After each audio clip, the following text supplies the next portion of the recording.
Kenapa ada orang yang begitu mudah sekali untuk menggapai kesuksesan? Banyak yang bilang itu karena keberuntungan, koneksi, atau bahkan bakat sejak lahir. Tapi bagaimana kalau misalnya jawaban itu salah? Bagaimana jika sebenarnya jawabannya adalah terdapat pada diri kita sendiri?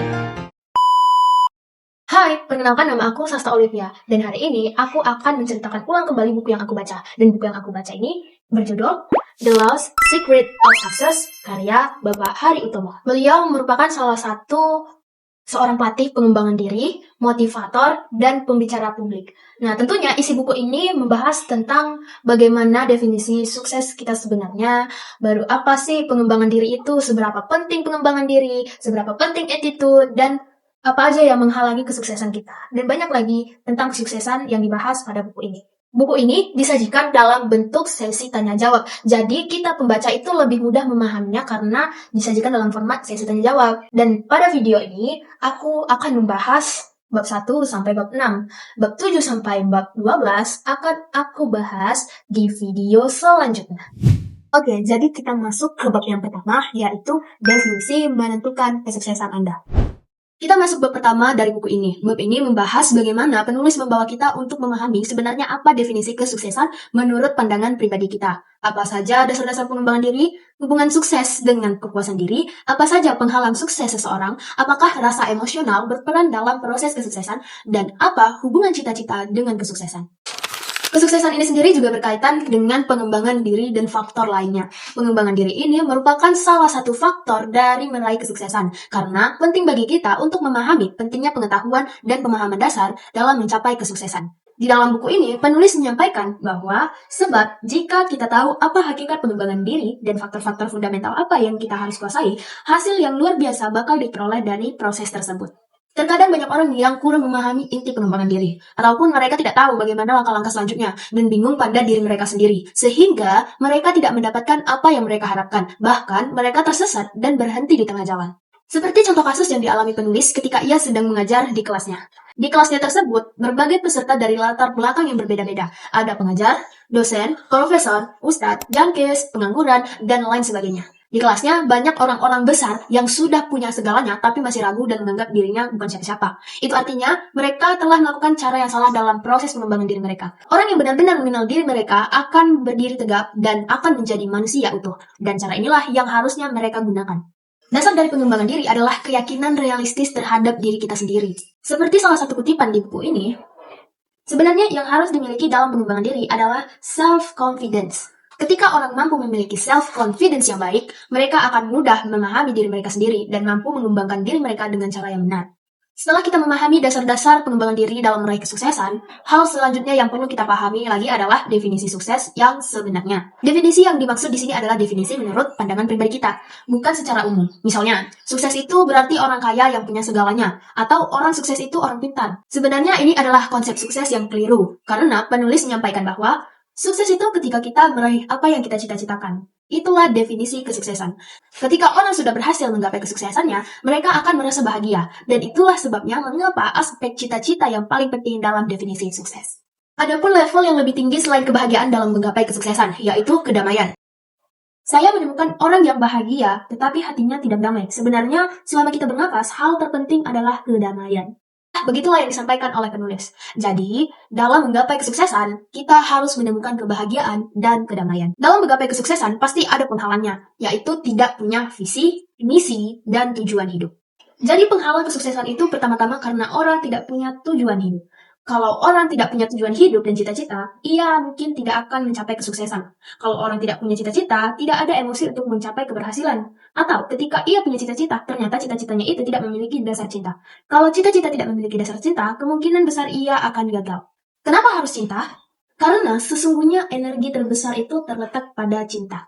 Orang akan beranggapan bahwa dendamlah yang paling mendorong seseorang harus sukses. Mereka yang punya dendam harus punya suatu pembuktian kepada seseorang yang telah menanamkan rasa dendam itu. Memang itu benar, akan tetapi itu tidak abadi ataupun tidak murni. Daripada menggunakan rasa dendam untuk menggapai kesuksesan, lebih baik kita menggunakan cinta dalam berproses. Kenapa kita harus menyimpan dendam dalam waktu yang lama? Lebih baik kita mengasihi dan memaafkan mereka dan fokus pada orang-orang yang kita cintai. Cinta lebih bermakna daripada dendam. Jadi, cita-cita yang baik adalah cita-cita yang dikaitkan dengan orang yang kita cintai. Dengan cara itu, kita akan terus bertahan. Itulah motivasi yang tidak ada duanya dalam mengejar cita-cita kita. Jadi, kedamaian, cinta, pengembangan diri, dan cita-cita itu saling berkaitan dalam kesuksesan. Dengan memahami hal ini, kita mampu menemukan definisi sukses kita yang sebenarnya, bukan definisi sukses secara umum ataupun menurut orang lain.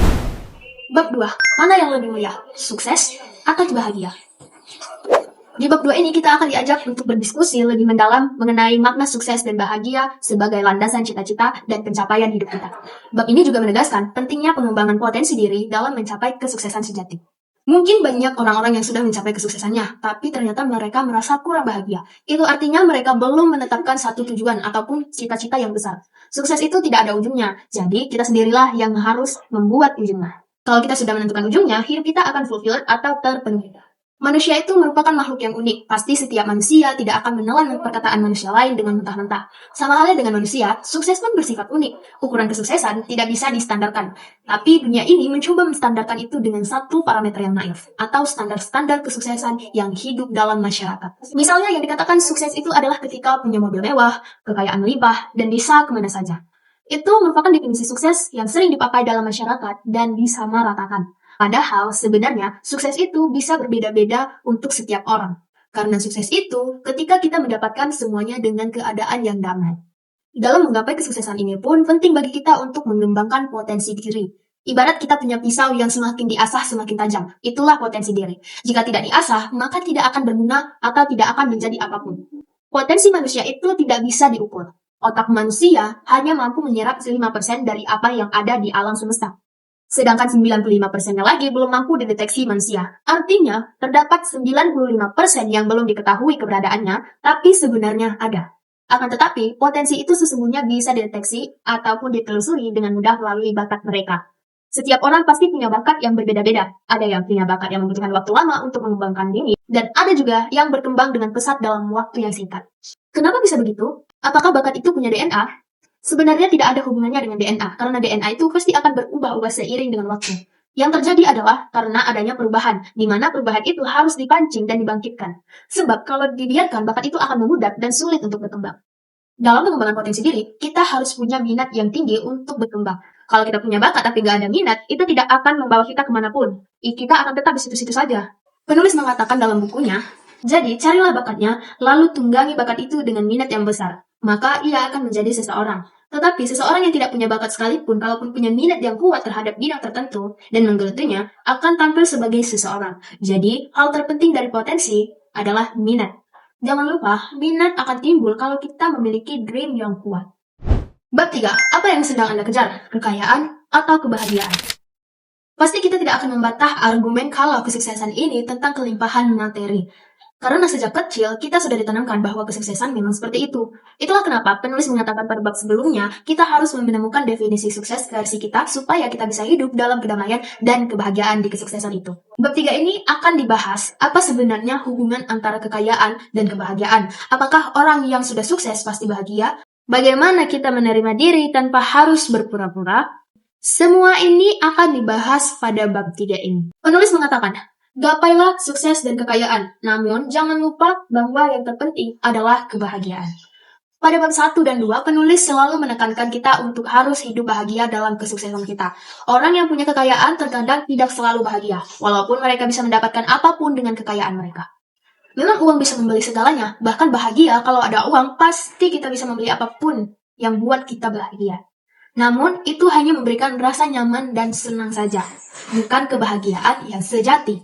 Kekayaan hanya menambah jenis kenyamanan dan kesenangan yang sementara, karena kenyamanan dan kesenangan tidak identik dengan kebahagiaan. Menurut penulis, orang yang bahagia adalah orang yang mampu mencukupi hidup, mensyukuri hidup tanpa mengeluh, dan yang terpenting lagi, tidak diminta dikasihani.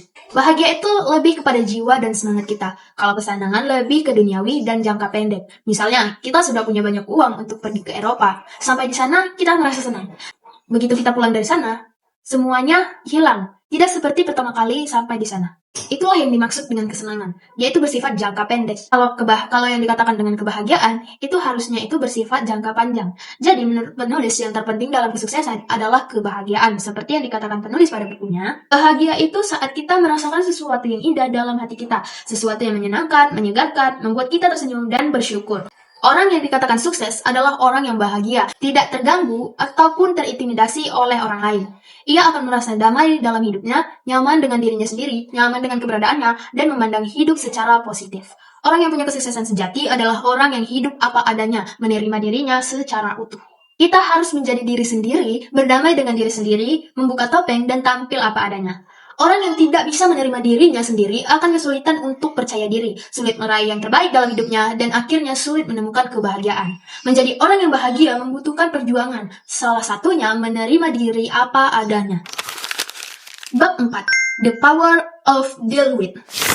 Bagaimana orang bisa bebas mengembangkan diri jika belum menemukan dan menerima keberadaan dirinya sendiri? Fakta membuktikan bahwa hambatan terbesar dalam pengembangan diri seseorang adalah pada sisi penerimaan diri sendiri. Selama kita belum berdamai dengan diri sendiri, maka kita akan gagal menemukan keberadaan dan jati diri kita, dan kita akan selalu dihadapkan dengan berbagai pergumulan yang kita sendiri tidak tahu bagaimana untuk menyelesaikannya. Ini yang akan membuat kita sulit untuk berkembang sesuai dengan harapan dan cita-cita kita. Inilah pentingnya deal with dalam proses pengembangan diri kita. Kita harus menerima apa adanya. Kita harus berhenti berpura-pura. Selain deal with, pada bab 4 ini akan memberitahu kita bahwa attitude juga bagian terpenting dalam pengembangan diri. Karena attitude adalah dasar dalam menentukan kemauan seseorang untuk belajar, beradaptasi, dan berkolaborasi. Sikap yang positif sulit untuk diajarkan, karena itu memang harus dari dirinya sendiri. Sedangkan skill dan knowledge itu bisa dilatih dengan mudah. Jika seseorang memperoleh attitude yang buruk, maka sulit bagi mereka untuk menemukan pengembangan diri mereka meskipun mereka memiliki kecerdasan dan pengetahuan yang tinggi. Skill, attitude, dan knowledge itu penting, akan tetapi yang lebih penting adalah attitude. Kenapa? Karena attitude yang mengenerate skill dan knowledge. Bab 5. Mengapa mentoring penting dalam pengembangan diri? Banyak konglomerat generasi awal yang sukses besar tanpa mengikuti pelatihan yang mengajarkan tentang kesuksesan. Mereka tidak pernah mengikuti training yang dilakukan oleh kebanyakan orang pada zaman sekarang. Tapi, mengapa mereka bisa sesukses itu? Kalau menurut saya pribadi, kemungkinan besar mereka belajar dari pengalaman dan kegagalan mereka. Ataupun bisa dengan usaha yang keras, komitmen, dan disiplin dalam berbagai hal. Mereka terus belajar dan meneliti lingkungan sekitar. Ibaratnya, itulah yang menjadi panduan mereka. Contohnya bisa kita ambil dari Bapak Hari Utomo ini.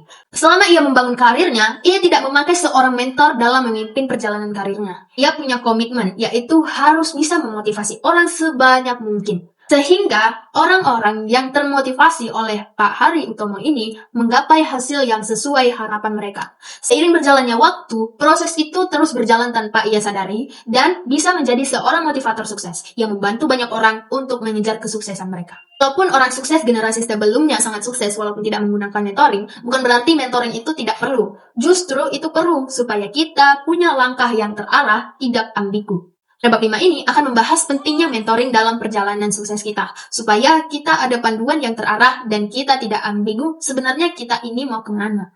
Menurut psikologi, orang yang menemukan meaning of life-nya pada usia 60-an tahun.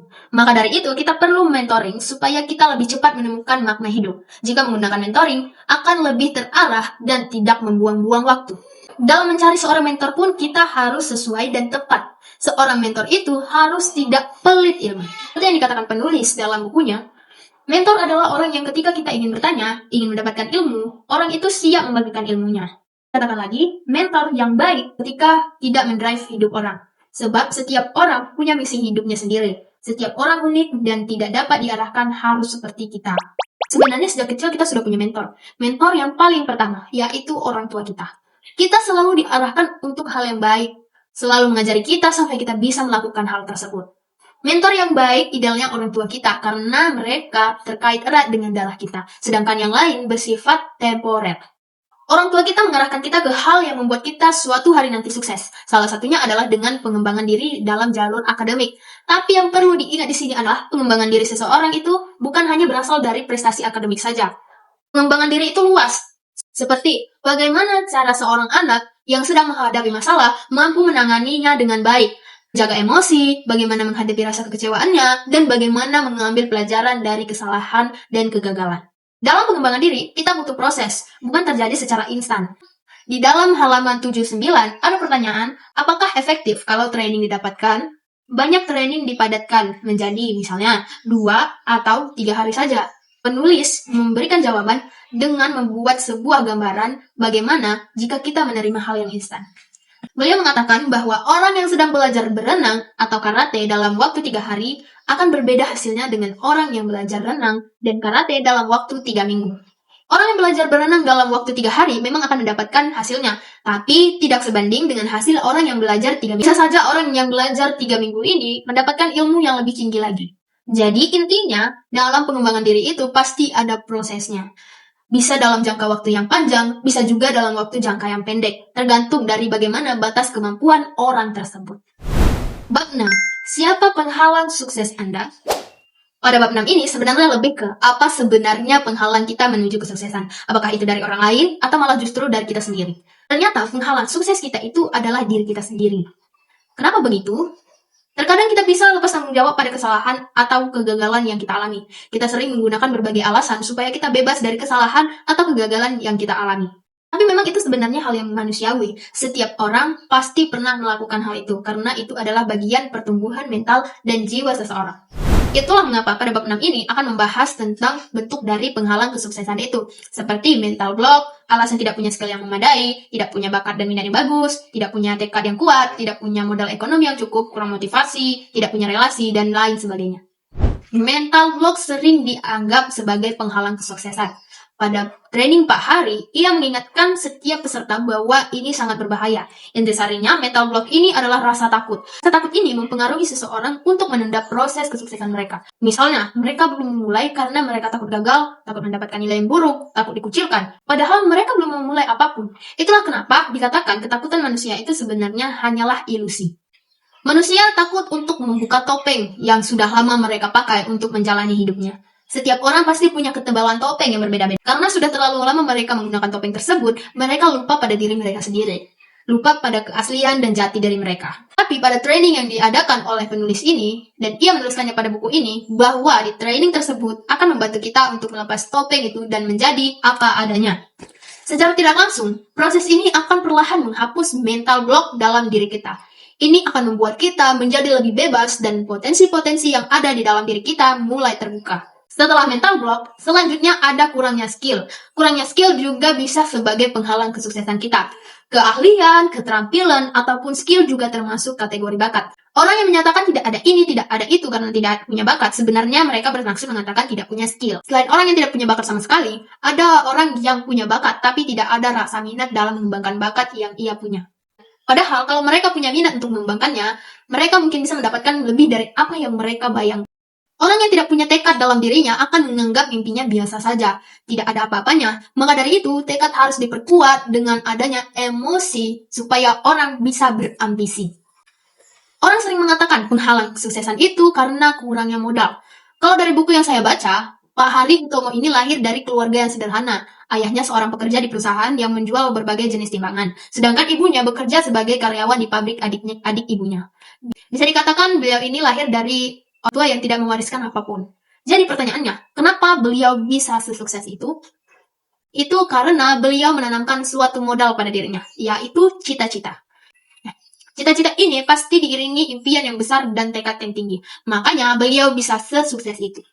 Selain ketiga hal yang sudah saya sebutkan tadi, relasi yang buruk juga ada hubungannya dengan penghalang kesuksesan. Kenapa ada orang yang sulit membangun relasi? Padahal kan itu penting. Jawabannya adalah karena kemungkinan mereka punya keterampilan yang lemah dalam menghadapi orang lain. Orang sering menunda-nunda untuk membangun jaringan, padahal itu baik untuk kunci sukses kita. Kecuali kita punya sesuatu yang bisa menarik orang untuk datang ke kita dengan sendirinya. Namun pada akhirnya sesuatu yang ingin kita raih itu pasti membutuhkan orang lain untuk merangkumnya. Saya tegaskan lagi, kalau orang memiliki dream yang kuat, network akan datang dengan sendirinya. Jadi penghalang kesuksesan yang disebutkan tadi sangat berpengaruh besar terhadap proses kesuksesan kita. Jika tidak ditangani, maka kita akan mendapatkan kegagalan yang mampu membuat kita trauma untuk memulainya lagi. Menurut saya, yang paling berkesan adalah ketika buku ini membahas bagaimana kepercayaan diri sendiri itu penting dalam proses kesuksesan. Selain itu, penulis mengatakan bahwa pentingnya setiap proses yang kita lewati, dan itu berharga. Apalagi kita berproses dengan mengingat orang-orang yang kita cintai. Itu lebih baik dan tulus daripada kita mengingat orang yang membuat rasa dendam pada diri kita, dan kita harus mati-matian untuk membuktikannya kepada mereka. Saya sudah membaca buku ini sampai di bab 6, yaitu dari halaman 1 sampai 104. Dan saya selama membaca buku ini merasa seperti benar-benar sedang bertanya langsung dengan penulisnya, karena format yang disajikan menggunakan sesi tanya jawab. Jadi kita sebagai pembaca seolah-olah sedang berdialog langsung dengan penulisnya. Demikianlah cerita ulang saya tentang buku ini, yakni dari halaman 1 sampai 104. Dan sisa halamannya nanti akan saya ceritakan ulang di video selanjutnya. Terima kasih sudah mendengarkan, dan see you next video!